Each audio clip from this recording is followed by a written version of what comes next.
모든 가정과 가문에는 하나님의 계획하심과 하나님의 뜻하심이 있습니다. 오늘 본문에 나오는 이 이삭 가정에게 주신 하나님의 뜻, 하나님의 계획하심은 무엇일까요? 창세기 25장 23절에서 하나님은 리브가에게 이삭 가문에 대한 당신의 뜻을 알리십니다. 이렇게 말씀합니다. 여호와께서 그에게 이르시되 두 국민이 내 태중에 있구나. 두 민족이 내 복중에서부터 나누이리라. 이 족속이 저 족속보다 강하겠고 큰 자가 어린 자를 섬기리라 하셨더라. 이삭의 아내 리브가가 쌍둥이를 임신했습니다. 뱃속부터 싸웁니다. 근심이 되었든지 이 문제를 가지고 이 리브가가 하나님 앞에 나와 기도했습니다. 그 기도에 대한 응답이 제가 방금 읽은 그 말씀입니다. 큰 자가 어린 자를 섬길 것이다. 이것이 이삭 가문을 향한 하나님의 뜻이고 하나님의 계획하심이었습니다. 이 하나님의 계획, 지금 리브가만 들었습니다. 그렇다면 이 하나님의 계획을 남편인 이삭은 알았을까요? 몰랐을까요? 오늘 본문 27장에 이삭이 에서를 축복하고 또 아내는 남편 몰래 야곱이 축복을 받게 하는 이러한 모든 과정 가운데 과연 이삭은 리브가가 들었던 그 하나님의 계획하심과 뜻하심을 몰랐을까 하는 것입니다. 그렇지 않습니다. 이삭은 분명 알았습니다. 자신의 가문에 대한 하나님의 계획하심과 뜻하심을 그는 분명 알고 있었습니다. 오늘 본문을 보면 이삭이 장자 에서를 불러서 축복하려고 합니다. 당시에 아버지가 아들을 축복할 때에는 모든 가족을 불러서 축복하는 것이 일반적이었습니다. 그렇게 공개적으로 축복하는 것이 당시 시대였습니다. 그래서 창세기 49장에서도 야곱이 아들들을 축복할 때 그들을 모두 불러서 축복했습니다. 이것은 요셉도 마찬가지입니다. 그러나 오늘 본문에서 이삭은 에서만 불렀습니다. 자신의 가문을 향한 하나님의 계획하심과 뜻하심을 이 이삭은 알았다는 것을 보여주는 장면입니다. 다른 가족들이 모두 있는 데서 에서를 축복하면 아내와 또 야곱이 하나님께서 이렇게 말씀하셨습니다. 하나님의 뜻은 이것이 아닙니다 라고 이삭을 말릴 것이 분명하기 때문입니다. 그렇다면 이삭은 왜 그랬던 것일까요? 하나님의 뜻하심을, 그 계획을 알았음에도 불구하고 왜 그렇게 에서를 축복하려고 했던 것일까요? 창세기 25장 28절은 이렇게 기록합니다. 이삭은 에서가 사냥한 고기를 좋아함으로 그를 사랑하고, 이삭은 에서가 잡아온 그 고기로 요리한 음식을 좋아했습니다. 그것으로 인해 에서를 더 사랑했습니다. 오늘 본문에서도 에서가 사냥한 고기를 좋아하는 이삭의 모습을 우리는 볼 수가 있습니다. 우리 3절과 4절 말씀을 다시 한번 읽겠습니다. 3절과 4절입니다. 시작. 그런즉 내 기구 곧 화살통과 활을 가지고 들에 가서 나를 위하여 사냥하여 내가 즐기는 별미를 만들어 내게로 가져와서 먹게 하여 내가 죽기 전에 내 마음껏 내게 축복하게 하라. 에서를 축복하기 전 이삭은 또다시 에서의 별미를 요구하고 있습니다. 이 3절과 4절에서 반복되는 말이 있습니다. 바로 나라는 말입니다. 나를 위하여 내가 즐기는, 내게로 가져와서 내가 죽기 전에 내 마음껏. 이삭은 지금 그의 모든 관심사가 철저히 자기 자신에게 있는 것입니다. 자신의 삶을 채우는, 자신의 육신을 채우는 그 별미에 더 관심이 있는 것입니다. 지금 이삭은 축복해야 합니다. 이것은 족장으로서 가장 중요한 임무이기도 합니다. 한 시대를 마감하고 다음 세대에게 하나님의 은혜를, 하나님의 축복을 물려주는 아주 중요한 일인 것입니다. 이러한 중요한 공적인 사역을 이삭은 아주 사적이고 그리고 비밀스럽게 진행하고 있습니다.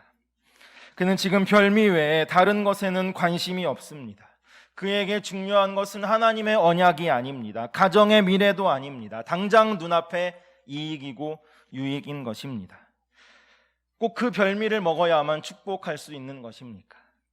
지금까지 이삭이 하나님께서 부으신 그 은혜를 얼마나 많이 누리며 살아왔습니까? 이삭은 아버지 아브라함에게 주신 하나님의 은혜를 눈으로 보며 살아왔습니다. 자신도 그랄에서 아내를 누이라고 했을 때 그 상황을 인도하시고 그 상황을 바꾸신 하나님의 은혜를 경험했습니다. 그 은혜를 누리며 살았습니다. 그렇게 자신이 받은 은혜를 이제 다음 세대에게 나눠주고 물려주어야 하는데 이삭은 여전히 별미를 요구하고 있습니다. 자신이 받았던 그 하나님의 은혜보다 지금 당장 나의 이익을, 내 육신을 채우는 것이 더 크기 때문입니다. 이삭은 하나님께서 자신에게 주신 그 은혜를 다 잊어버린 듯합니다. 오히려 어떻게 해서든 작은 자가 큰 자를 섬길 것이다 라는 이 하나님의 뜻과 계획에 반하는 행동을 하기 위해 작정한 사람처럼 보입니다. 오늘 우리가 읽지는 않았지만 18절에 야곱이 에서인 척 들어옵니다. 그때 이삭이 진짜 에서인지를 확인합니다. 들어온 야곱을 향해 너가 누구냐 묻습니다. 에서가 아니면 축복하지 않겠다는 것입니다. 이것이 다가 아닙니다. 20절에 다시 한번 확인합니다. 별미를 가져온 야곱에게 어떻게 이렇게 빨리 짐승을 잡았느냐 물어봅니다. 평소에 에서가 잡은 고기로 참 많이 음식을 먹었다는 것입니다. 그 짐승을 잡는데 얼마만큼의 시간이 걸리는지, 그것을 요리로 만드는 데는 또 얼마만큼의 시간이 걸리는지 알고 있었다는 것입니다. 그런데 너무 빨리 가져왔습니다. 그래서 다시 한번 누구인지 확인합니다. 에서가 아니면 축복하지 않겠다는 것입니다. 또 있습니다. 22절에 자신에게 가까이 온 야곱을 만져봅니다. 목소리가 야곱이기에 내 손으로 직접 확인하겠다는 것입니다. 만져봐서 에서가 아니면 축복하지 않겠다는 것입니다. 분명 하나님의 뜻은 작은 자가 큰 자를 섬기는 것인데 이것이 본인의 가문을 향한 하나님의 뜻인데 이삭은 자신이 더 사랑하는 에서를 축복하기 위해 힘쓰고 있습니다. 하나님의 계획과 뜻하심에 반하는 행동을 끊임없이 하고 있습니다. 왜 이런 것일까요? 지금까지의 이삭의 삶을 보면 이해할 수 없는 모습들입니다. 지금까지 이삭 이렇게 살아오지 않았습니다. 아버지 아브라함이 자신을 번제로 바칠 때에도 이삭은 아무 말 없이 순종했던 사람입니다. 인도하시는 하나님을 믿었기 때문입니다. 준비시키시는 하나님을 의지했기 때문입니다. 죽음 그 이후의 삶, 그 소망이 이삭에게 있었기 때문입니다. 팔 때마다 우물이 나오는 그 은혜를 누렸습니다. 전적인 하나님의 은혜입니다. 하나님께서 함께 하시는 은혜인 것입니다. 그 우물을 계속 빼앗겨도 그는 다투거나 싸우지 않았습니다. 하나님과 자신과의 평안을 지키기 위해서입니다. 하나님과의 관계가 끊어지지 않기를 소망했기 때문입니다. 평생을 경건하게 살았던 사람입니다. 평생 누구와 피 흘려본 일이 없습니다. 40세 늦은 나이에 결혼을 했는데 20년이 지나도 아이가 없었습니다. 당신은 결혼 후 3년 동안 아이가 없으면 다른 여인을 통해서 아들을 낳을 수 있었습니다. 그럼에도 이삭은 끝까지 기다렸습니다. 그래서 결국에는 야곱과 에서 쌍둥이 형제를 얻습니다. 이렇게 경건한 사람이었습니다. 이삭은 웃음을 선사한 사람이기도 합니다. 하나님께 웃음을 드렸습니다. 또 그 부모를 웃게 했습니다. 그리고 많은 사람에게 웃음을 나누었습니다. 그래서 그의 이름이 이삭, 웃는 자라는 뜻입니다. 이런 이삭이었는데 오늘 본문에서 이삭은 왜 이렇게 변한 것일까요? 왜 하나님의 뜻과 계획하심에 반하는 모습을 보이는 것일까요? 우리 1절 말씀을 함께 읽겠습니다. 1절입니다. 시작. 이삭이 나이가 많아 눈이 어두워 잘 보지 못하더니 맏아들 에서를 불러 이르되 내 아들아 하매 그가 이르되 내가 여기 있나이다 하니. 이삭이 나이가 많아 그의 육신의 눈이 어두워졌습니다. 나이가 들어서 어두워진 것입니다. 그런데 나이가 들면서 그의 육신의 눈만이 어두워진 것이 아니라 영적인 눈도 함께 어두워진 것입니다. 하나님의 뜻과 하나님의 계획하심을 보는 그 영의 눈이 어두워진 것입니다. 눈이 어두워 잘 보지 못하더니 이 부분을 직역하면 이렇습니다. 보는 것으로부터 멀어진다라는 것입니다. 이삭이 그동안 보아왔던 것으로부터 그의 시선이 멀어진 것입니다. 그동안 하나님을 보았습니다. 하나님의 일하심을 보았습니다. 자신의 삶을 인도하신 하나님의 역사하심을 보았습니다. 자신의 삶을 이끄신 그 하나님을 보았습니다. 그런데 이제 그것으로부터 그의 시선이 멀어진 것입니다. 그의 영적인 눈이 어두워진 것입니다. 그렇다면 왜 이삭의 이 영적인 눈이 어두워진 것일까요? 오늘 본문은 야곱이 77세에 이루어진 일을 기록하고 있습니다. 그리고 오늘 본문 직전인 26장 34절에서는 에서가 40살에 결혼했음을 말하고 있습니다. 26장 마지막과 27장 시작의 사이에는 무려 37년의 시간이 흐른 것입니다. 이렇게 성경이 37년이란 긴 세월 동안 있었던 일에 대해 완전히 침묵하고 있는 것, 왜일까요? 그것은 이삭과 하나님과의 교제가 이 기간 동안 완전하게 단절되었음을 우리 가운데 보여주고 있는 것입니다. 이것이 바로 이삭의 영적인 눈이 어두워진 아주 결정적인 이유인 것입니다. 영적으로 하나님과 단절되어 있었습니다. 앞에서도 말씀드렸듯이 3절과 4절에서 계속해서 바라고 있는 것, 나인 것입니다. 지금 이삭이 축복하는 그 축복의 주체가 누구입니까? 하나님이십니다. 축복은 하나님께서 하라고 하신 자에게 하는 것이지 인간이 하는 것이 결코 아닙니다. 그런데 나를 위하여 라고 말하고 있습니다. 이삭이 영적으로 얼마나 눈이 어두웠는지를 보여주는 대목입니다. 나 스스로가, 내가 축복의 주체가 되겠다는 것입니다. 이삭에게서 발견할 수 있는 것, 바로 하나님 없음이라는 것입니다. 하나님의 뜻보다도 나의 생각이, 나의 계획이 더 먼저였습니다. 혹 우리는 이러한 삶을 살고 있지는 않습니까? 분명한 하나님의 말씀이 있는데, 나를 향한 하나님의 계획하심이 있는데 나의 생각을 먼저 앞세우지 않습니까? 하나님의 뜻하심이 있는데 인간적인 생각과 방법으로 그것을 바꾸려고 하고 있지는 않습니까? 이때 우리는 어떻게 해야 할까요? 우리의 영혼의 눈이 어두워지지 않기 위해 우리는 어떻게 해야 하는 것일까요? 며칠 전 TV 프로그램 하나를 본 적이 있습니다. 세기의 대결 AI 대 인간이라는 프로그램입니다. 가수 옥주연이라는 사람과 옥주연의 목소리를 똑같이 따라하는 AI 로봇의 노래 대결입니다. 방청객은 누가 진짜 옥주연인지를 1번과 2번 중에 맞추는 프로그램이었습니다. 저도 옥주연의 노래를 좋아하는 사람으로서 쉽게 맞출 수 있을 것 같았습니다. 그런데 막상 노래가 시작하니 1번과 2번 중에 진짜 옥주연이 부르는 노래를 맞히기 쉽지 않았습니다. 아니, 오히려 어려웠다라고 표현하는 것이 더 맞을 것 같습니다. 어려워도 진짜 너무 어려웠습니다. 제가 과연 진짜 가수 옥주연의 목소리를 찾았을까요? 못 찾았을까요? 찾았습니다. 제가 좋아하는 가수니까요.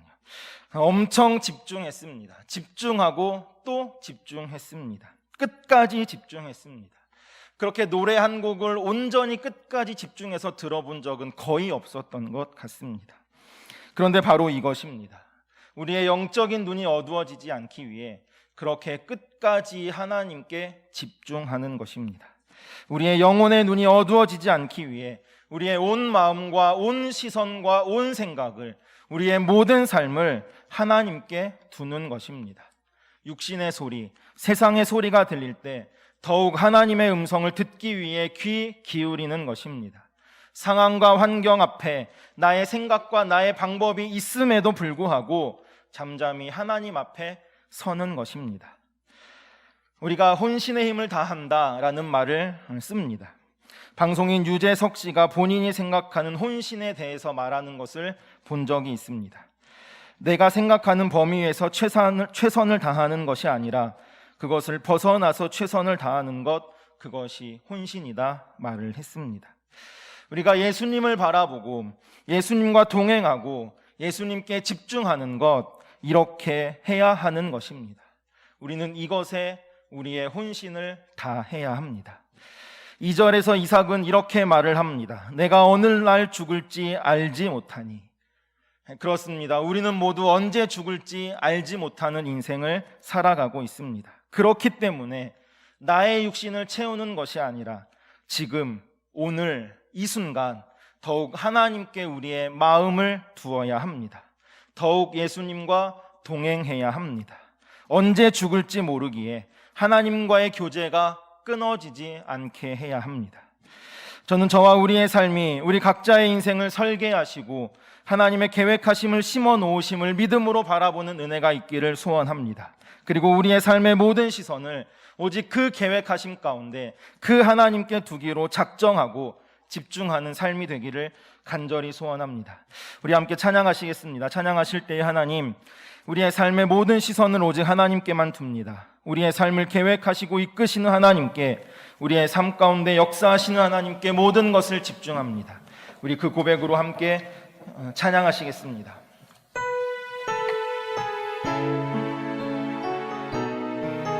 내게로부터 눈을 들어, 내게로부터 눈을 들어 주를 시작할 때 주의 일을 보겠네. 나의 마음, 나의 생각 돌이키사, 내 작은 마음 돌이키사, 주님을 볼 때, 주님을 볼 때 모든 시선을 주님께 드리고, 살아계신 하나님을 느낄 때 내 삶은 주의 역사가 되고 하나님이 일하기 시작. 내게로부터 눈을 들어, 내게로부터 우리가 주를 보기 시작할 때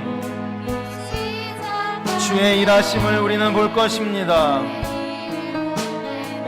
내 작은 마음 돌이키사, 내 작은 마음 돌이키사 하늘에 꿈꾸게 하네. 주님을 볼 때 모든 시선을 주님께 드리고, 살아계신 하나님을 느낄 때 내 삶은 주의 역사가 되고 하나님이 일하기 시작. 모든 시선을 주님께, 모든 시선을 주님께 드리고, 살아계신 하나님을 느낄 때 내 삶은 주의 역사가 되고 하나님이 일하기 시작한. 우리 함께 기도하시겠습니다. 하나님, 저의 모든 시선을 오직 하나님께만 두겠습니다. 우리의 인생 가운데 심어 놓으신 하나님의 계획하심을 믿음으로 바라보며 오늘 지금 이 시간을 더욱 예수님과 동행하기를 결단합니다. 나의 생각을 채우는 것이 아니라, 나의 마음을 채우는 것이 아니라 오직 하나님으로 나의 모든 것을 채우게 하여 주옵소서. 우리 그렇게 기도하실 때 주님의 이름을 간절히 한번 부르고 합심하여 기도하시겠습니다. 주여, 하나님, 우리의 모든 시선을 오직 주님께만 두겠습니다. 하나님에게만 두겠습니다. 우리의 인생 가운데 심어 놓으신 하나님의 계획하심을, 하나님의 뜻하심을 하나님 믿음으로 바라보며 오늘을, 지금 이 순간을 더욱 예수님과 동행하기로 결단하며 나아가는 저희들의 삶이 되도록 주여 인도하시고 역사하여 주옵소서. 나의 생각을 채우는 것이 아니라, 나의 육신을 채우는 것이 아니라, 내 방법으로, 내 생각으로 나의 마음을 채우는 것이 아니라 오직 하나님으로 나의 모든 것을 채우게 하여 주옵소서. 혼신의 힘을 다하여 주님과 동행하기를 결단하게 하시고 주님 앞에 우리의 삶을 가지고 나아가는 저희들의 삶이 되도록 인도하여 주옵소서. 오직 하나님만 믿음으로 바라보는 그 은혜가 우리 가운데 있도록 성령이여 인도하여 주옵소서. 하나님, 저의 모든 시선을 오직 하나님께만 두겠습니다. 나의 마음과 생각과 나의 삶의 모든 부분을 오직 하나님께만 두겠습니다. 우리의 인생 가운데 심어놓으신 하나님의 계획하심을 믿음으로 바라보며 오늘 지금 이 순간 더욱 예수님과 동행하기를 결단케 하여 주옵소서. 나의 생각을 채우는 것이 아니라, 나의 방법과 나의 생각으로 내 마음을 채우는 것이 아니라 오직 하나님으로 나의 모든 것을 채우게 하여 주옵소서. 예수님의 이름으로 기도합니다. 우리 다 함께 일어나셔서 결단의 찬양 가서 제자 삼으라 함께 찬양하시겠습니다.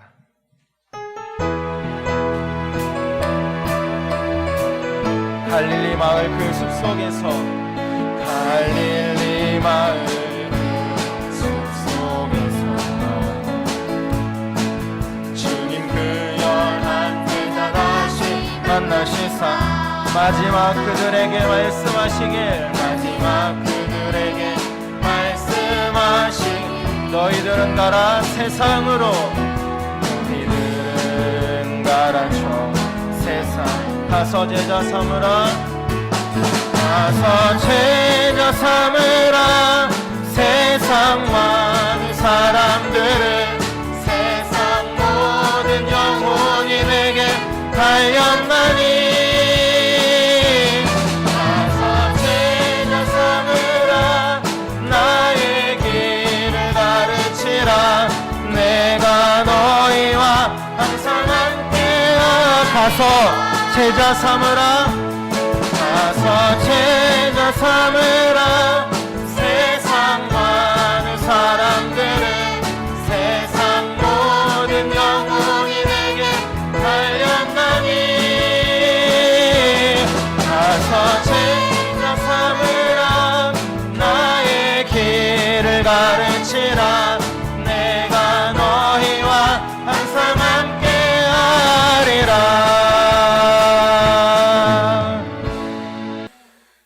성부, 성자, 성령 삼위일체 하나님의 사랑과 은혜와 감화 감동하심이 오직 예수님과 사랑으로 동행하며 세상을 향하여 나아가는 모든 예배자들 머리 위에, 삶의 모든 영역 위에 충만하시기를 간절히 축원하옵나이다. 아멘.